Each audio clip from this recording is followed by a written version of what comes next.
Hafa everybody, and welcome to the show. I'm Jason Salas, and my good friend Ben Servino joins me to lead off the show. We are talking about inclusion driving innovation because October is the 2017 National Disability Employment Awareness Month. Ladies and gentlemen, the man himself, Ben Servino, the only man on Guam who could wear traditional regal Chamorro jewelry, a corduroy jacket, and an Apple Watch at the same time, and you make it work, sir.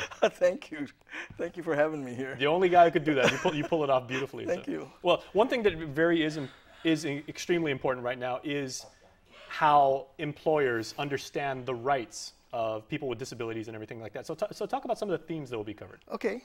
You know, we're going to have a conference on Wednesday next week, the 11th of October, and it'll be in it's going to be a collaborative agreement between us, a co-sponsorship with the Hotel Nico, and we're going to invite employers there and job seekers with disabilities so they can learn about all the resources that exist in our community, all the community rehabilitation program partners that we work with that could actually train our clients and also place them to jobs, and all the resources such as job coaches and those folks that actually help our clients to prepare for an interview, write a good resume, and also fill out a good application. Mm-hmm. So the whole workshop actually focuses on this community rehab providers. We're also going to have a resource fair there where all the community vendors will be coming and showing their wares and their information. And we're going to talk about the issues of reasonable accommodation that employers really need to pay close attention to. And then the Office of Federal Contracts Compliance will talk about the obligations of federal contractors to hire people with disabilities and set up an affirmative action plan. So those are targeted workshops for the employers. And then for our constituents with disabilities, we're going to actually show them options of employment in the federal government under Section 501 of the Rehab Act, in the, again, GovGuam under the 2% law, and then we have the federal contractors under Section 503, and then the private sector, and we're working very closely with, again, the Department of Labor and the American Jobs Center, because they have this portal, the HireGuam.com website, mm-hmm. that lists all the different private entity jobs. And then we want to work with the UOG, Small Business Development Center, because they have that program to help businesses, people to start up their own business so they can be self-employed. Mm. So people have all these choices and options of what type of employment they want to pursue. And this is what we want to do, is provide this information for all our constituents so they can make an informed decision, and also for employers to know what resources exist in the community, because a lot of employers are very fearful about hiring people with disabilities. Mm-hmm. And they don't understand what the ADA law requires. And we want to provide that information to them so they, again, eliminate some of those fears. Now, there's an important distinction to be made, because certainly employers that are ignorant of the law or just, unaware of the parameters of, mm-hmm. Of the rights of people with disabilities, there's an important difference between that and people that are genuinely discriminatory against people with disabilities. How much discrimination still happens on Guam to this day? Because it was a problem in like the 80s and 90s, but nowadays, is it just employers just don't know? I believe Hence the purpose of your conference? Yeah, that's the purpose of it. So they can have this information and they can, again, eliminate those fears. Mm-hmm. A lot of the discrimination occurs because they're naive, they don't understand, but if we overcome those fears, they'll be able to be more open to hiring people with disabilities.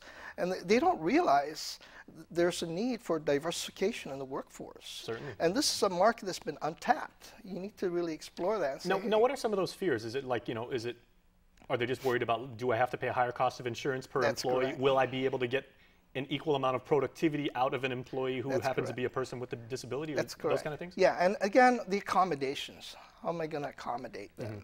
Mm-hmm. And what am I going to do? They have a seizure or an attack or an episode. So they don't know about these accommodations. And we want to try to give them resources like the Job Accommodations Network. And you can check that online, and you can see all the different strategies and mitigating ways to address that, so you can overcome some of those challenges.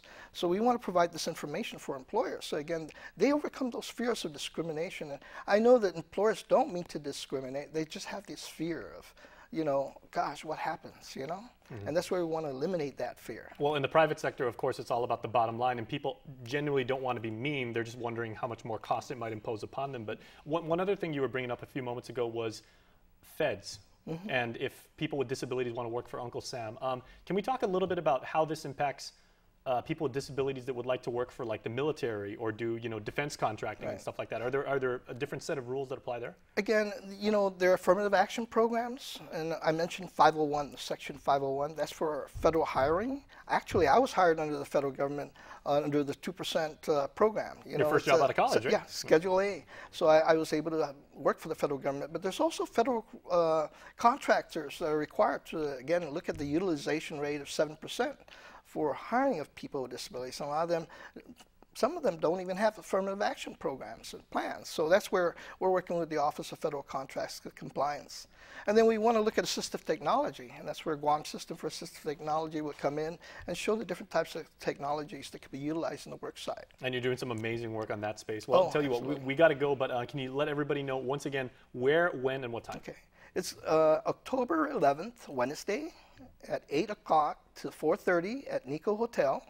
And that's going to be just for the conference. And then throughout the month, we've got a series of workshops that are, again, targeted to employers and applicants with disabilities. They can go into our website at www.disit.guam.gov, and they can actually look at the whole schedule. All right, very well. Ben, always a pleasure. Thank you. All right, thanks so much. Thank you for having me. All right, please stay tuned, everyone. The show continues right after this.